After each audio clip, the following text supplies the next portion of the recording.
श्री स्वामी समर्थ। तुम्हा सर्वांचं माझ्या यूट्यूब चॅनलवरती अगदी मनापासून स्वागत आहे। तुमच्या मनातील सर्व काही चांगल्या इच्छा स्वामी महाराज नक्की पूर्ण करो हीच स्वामी चरणी प्रार्थना करते। आणि आजच्या व्हिडिओला सुरुवात करूया। आजचा व्हिडिओ खूप महत्त्वाचा आहे। आपण सगळेजण स्वामी भक्त आहोत। श्री स्वामी समर्थ महाराजांचे चरित्र सारामृत या ग्रंथाचं पारायणाबद्दल हा विषय आहे। बरेच जण हे पारायण करतात, पण कसं आहे ना, बरीचशी सेवा करून देखील आपली इच्छा पूर्ण होत नाही किंवा आपल्याला स्वामींची कोणतीही प्रचिती येत नाही।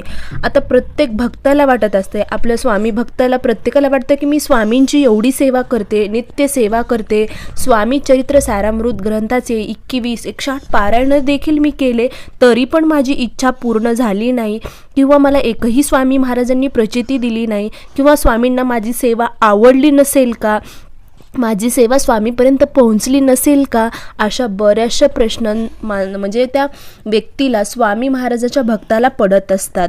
पण कसं आहे ना, जशी तुमची श्रद्धा असेल तसं तुम्हाला ते फळ मिळत असतं। त्यामुळे आपल्या श्रद्धा ठेवणं तर अत्यंत महत्त्वाचं आहे स्वामींवर। त्याचबरोबर आपल्या कर्मानुसार सुद्धा फळ मिळत असतं।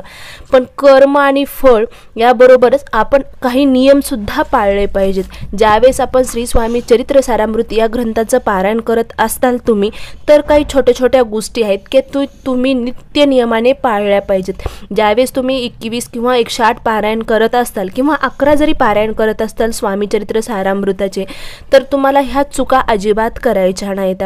तर त्या कोणत्या चुका आहेत त्याबद्दल आता बोलूया।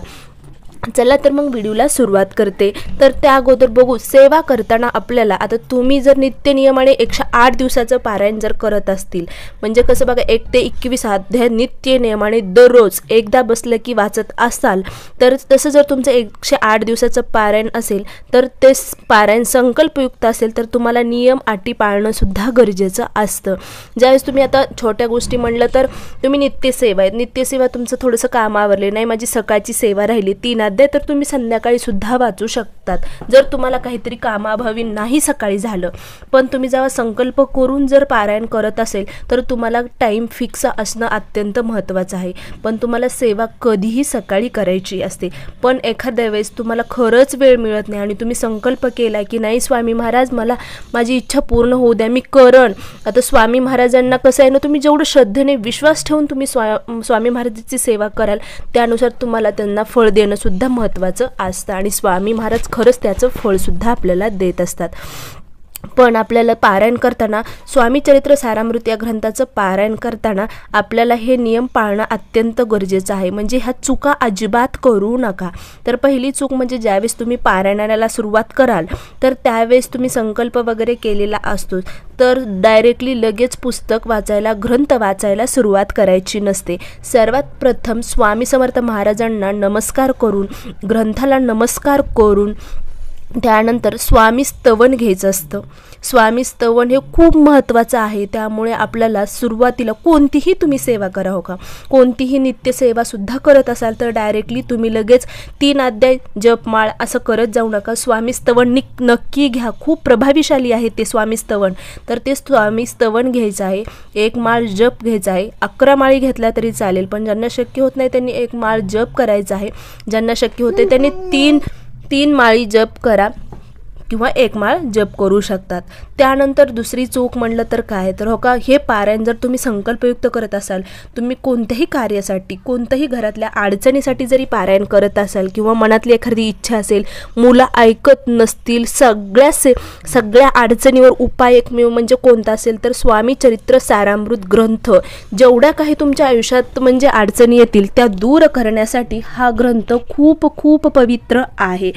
खरंच तुम्ही जर मनातून ह्या ग्रंथाचे पारायण जर केले, तुम्हाला जेवढं शक्य होईल यथाशक्ती, तर नक्कीच तुम्हाला त्याचा फायदा होणार आहे आणि तुमच्या मनातील सर्व इच्छा पूर्ण होतील।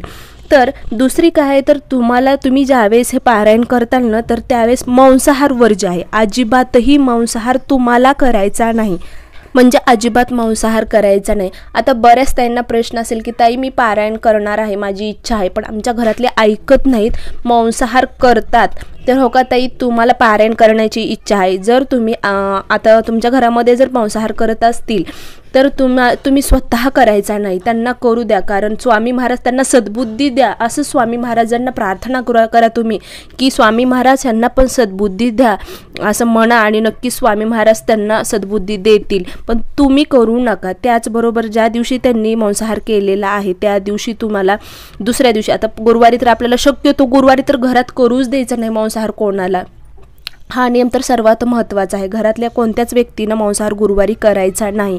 जर तुमच्या इथं आठवड्यातून एकदा जरी होत असेल तरी पण तुम्हाला आधी सगळं स्वच्छ करायचं आहे. खाल्ल्यानंतर म्हणजे घरातले फरशी वगैरे पुसून घ्यायचं आहे, डोक्यावरनं पाणी वगैरे घ्यायचं आहे, आणि नंतरच गुरुवारी पारायणाला सुरुवात करायची आहे.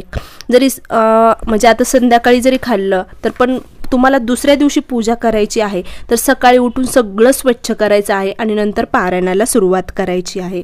पण जी व्यक्ती पारायण करणार आहे तिनं अजिबातही मांसाहार करू नये. तर तिसरी गोष्ट काय, आता बऱ्याच महिलांना सवय असते की किचनमध्ये, आता मी ह्याच्यावरती सुद्धा व्हिडिओ बनवलेला आहे, तर तुम्ही नक्की माझ्या चॅनलवरती जाऊन बघू शकतात की घरात स्त्रियांनी किचनमध्ये कशा पद्धतीनं म्हणजे राहावे, कोणकोणत्या नियमाचे पालन करावे. तर पूजा करताना, देवपूजा करताना, पारायण वाचताना शक्यतो स्त्रियांनी केस मोकळे सोडू नये, आणि किंवा तुम्ही डोकं धुतले आणि पाणी टपटप खाली पडते आणि तसंच तुम्ही पूजा करताय, पारायण करताय, तर हे चुकीचं आहे. तुम्ही कोणतंही पारायण करत असा किंवा भगवंताची सेवा करत असाल, श्री स्वामी समर्थ महाराजांची सेवा करत असाल, स्वामींच्या मठामध्ये जात असाल, केंद्रामध्ये जात असाल, तर केस प्लीज मोकळे सोडून जाऊ नका किंवा पूजा करू नका. आपले केस स्वच्छ बांधलेले व्यवस्थित असावेत आणि मगच देवपूजाला बसायचं आहे. पाणी केसातून गळतंय अशा परिस्थितीमध्ये तुम्ही देवपूजा करू नका. स्वच्छ करा, केस आधी पुसा, कोरडे करा आणि व्यवस्थित बांधा, मगच देवपूजेला सुरुवात करा. त्यानंतर चौथी गोष्ट म्हणजे, आता बऱ्याच महिलांना सवय असते की सकाळी देवपूजा करायची, नंतर थोडंसं काम आवरायचं, नंतर पारायणाला सुरुवात करायची. पण हे बघा, 12 ते 12:30 पारायण सेवा कोणतीही आपल्याला करायची नसते. त्यामुळे तुम्हाला जर आता शक्य होते, आता काहींना कसं करताल की ताई असं जमेल का, मी जॉबला जाते, मला खरंच लहान मूल आहे, मी सकाळी 7 अध्याय, दुपारी 7 अध्याय आणि संध्याकाळी 7 अध्याय वाचते म्हणजे माझं पारायण पूर्ण होईल. तर शक्यतो तुम्हाला त्याचं फळ मिळणार नाही. म्हणजे खरं तर तुम्हाला एका मांडी ज्यावेळेस तुम्ही घालतात बोलायचं नसतं. ज्यावेळेस तुम्ही संकल्पयुक्त पारायण कराल ना, तर त्यावेळेस तुम्हाला ना बोलायचं असतं ना उठायचं असतं.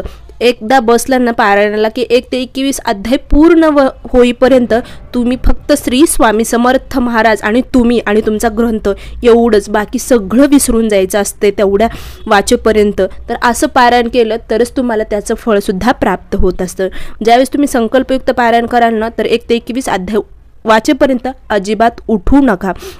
टाईम फिक्स करा. जर तुम्ही सकाळी 7 ते 8 1 तासाची सेवा, 1 ते 1.5 तास लागतील तुम्हाला ती सेवा करायला, पारायण करायला, तर तुम्ही ती म्हणजे दररोज 7 ते 8 वाचत असेल तर नित्य नियमाने तुमचे जे काही 21 108 पारायण होईपर्यंत तुम्ही तोच टाईम ठेवू शकतात, 7 ते 8. तर ही चूक अजिबात करू नका. टप्प्याटप्प्याने 7 असं दिवसभरात वाचत बसू नका. सकाळीच तुम्ही तुमची सेवा पूर्ण करा, म्हणजे तरच तुम्हाला त्याचं फळ प्राप्त होईल. म्हणजे कसं आलं मनात आणि केलं, ज्यावेळेस आठवण येईल त्यावेळेस देवाकडे गेलं आणि राहिलेलं वाचत बसलं, असं अजिबातही चूक करू नका.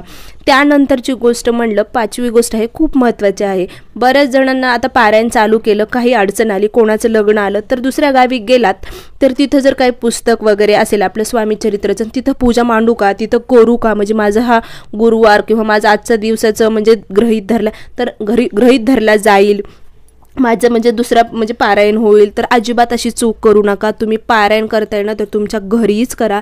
दुसऱ्याच्या घरी जाऊन पारायण कोणतंही केलं जात नाही. त्यामुळे दुसऱ्याच्या घरात आपल्या देवाची पूजा मांडणं किंवा आपल्या स्वामी समर्थ महाराजांची तिथे जाऊन पूजा करणं, त्याची फलप्राप्ती तुम्हाला अजिबात होणार नाही. तुम्ही पारायण करताय तर तुम्ही तुमच्या घरामध्येच करा. आता काही अडचण, शक्यतो तर जर अडचण आली तर तो दिवस तुम्ही स्किप करू शकता दुसऱ्या दिवशीपासून, पण दुसऱ्याच्या घरी जाऊन पारायण अजिबात करू नका. तर या प्रकारचे अगदी सोपे आणि 5 नियम आहेत की तुम्हाला ते म्हणजे नियम पाळणं अत्यंत गरजेचं आहे. तर या प्रकारे खरंच व्हिडिओ आवडला असेल तर नक्की लाईक करा, शेअर करा आणि सबस्क्राईब करायला मात्र विसरू नका. श्री स्वामी समर्थ. जय जय स्वामी समर्थ. अवधूत चिंतन. श्री गुरुदेव दत्त.